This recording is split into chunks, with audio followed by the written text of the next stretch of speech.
नमस्कार मित्रांनो, आज आपण या व्हिडिओमध्ये पाहणार आहोत का आपला महाराष्ट्र लोकसेवा आयोग यांचा गट क सेवा संयुक्त पूर्व परीक्षा 2025 ॲडव्हर्टायझिंग नंबर आहे 124/2025।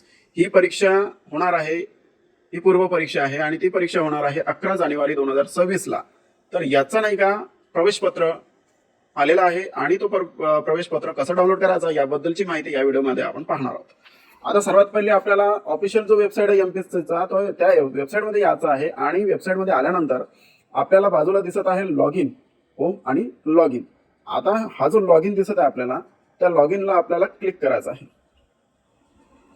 जसं आपण लॉग इनला क्लिक करणार तसंच आपल्याला ते काय म्हणणार आहे, आपला registered email ID or mobile number. मग आता इथे आपला जो रजिस्टर्ड ईमेल आयडी आहे किंवा मोबाईल नंबर जो रजिस्टर केला आहे आपण, तो मोबाईल नंबर किंवा ईमेल आयडी इथे टाकायचा आपल्याला। आता मी ईमेल आयडी इथे टाकलेला आहे आणि आता इथे मी टाकून देतो पासवर्ड। पासवर्ड हा व्यवस्थित टाकावा जेणेकरून प्रोसेस लवकर होईल आणि आपला वेळ नाही जाणार। आता पहा, पासवर्ड व्यवस्थित टाकला म्हणून लगेच प्रोसेस झाला आणि हा जो नंबरिंग आपल्याला वरती दिलेला आहे तो नंबर आपल्याला इथं पुटअप करायचा आहे। नंबर पुटअप केल्यानंतर लगेच प्रोसीड करायचा आहे। प्रोसीड केल्याबरोबर थोडं लोडिंग होईल, लगेच आपल्याला आपला या प्रकारचं एक पेज ओपन होणार आहे। आता हे ओपन झाल्यानंतर करायचं काय आपल्याला, हे पहा ऑनलाईन ॲप्लिकेशन, त्याच्यानंतर दिलेला आहे माय अकाउंट। हा जो माय अकाउंटचा सेक्शन आहे तिथं आपल्याला क्लिक करायचं आहे। जसं आपण माय अकाउंटचा सेक्शनला क्लिक करणार, एकदम आपल्याला आपला जो पूर्ण डेटा आहे तो डेटा इथे आपल्याला दिसणार आहे। आपला ॲप्लिकेशन आयडी हे सुद्धा या पेजमध्ये दिसणार आहे। त्याच्यानंतर इथे लगेच व्ह्यूचं ऑप्शन आहे, इथं पहा व्ह्यूचं ऑप्शन दिसत आहे, त्या व्ह्यूवर आपल्याला क्लिक करायचं आहे।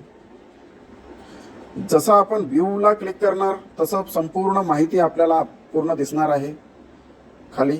त्याच्यानंतर साईडला पहा, साईडला आपल्याला दिसत आहे फीज रिसिप्ट आणि खाली दिसत आहे ॲडमिट कार्ड। ॲडमिट कार्ड दिसत आहे ना, तिथं व्ह्यू आहे समोर, त्या व्ह्यूवर परत आपल्याला क्लिक करायचं आहे।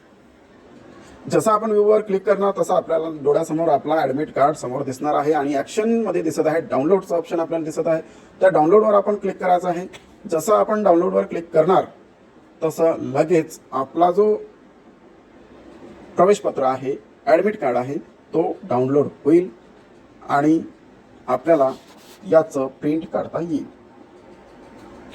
आणि या व्हिडिओमध्ये काही प्रॉब्लेम असेल किंवा कोणाला ॲडमिट कार्ड डाउनलोड होत नसेल किंवा शो होत नसेल तर त्याकरिता सुद्धा पर्याय आहे। जर का प्रॉब्लेम येत असेल तर आपण कमेंटमध्ये कळवा, आपण नक्कीच सोल्युशन करूया त्या समस्या।